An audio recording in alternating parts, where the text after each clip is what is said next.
கொஞ்சம் கூட அவர் சீந்தவே இல்லை.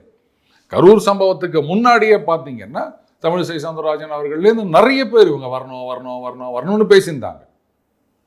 அவர் பதில் கூட சொல்லலைங்க. நீங்க வரணும்னா வரமாட்டாங்க, நீங்களாம் கூப்பிடாதீங்க அப்படி கூட சொல்லலை. அந்த அளவுக்கு உங்களை உதாசீனப்படுத்திட்டு போயிருக்காரு.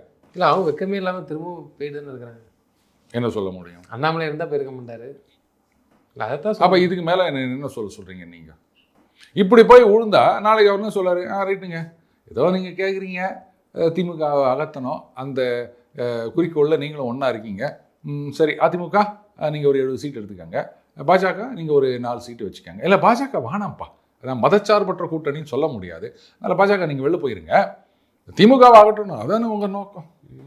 அதுக்காக ரைட்டு, நீங்கள் 29 இல்லை 31 4 எம்எல்ஏ ஃபீல் பண்ணுவாங்களா? அது என்ன பண்ணுறது, அந்த 4 பேர் கரெக்டு, இது எங்கள் எம்எல்சி பதவி கூட கிடையாது, 29 பார்த்துக்கலாம்.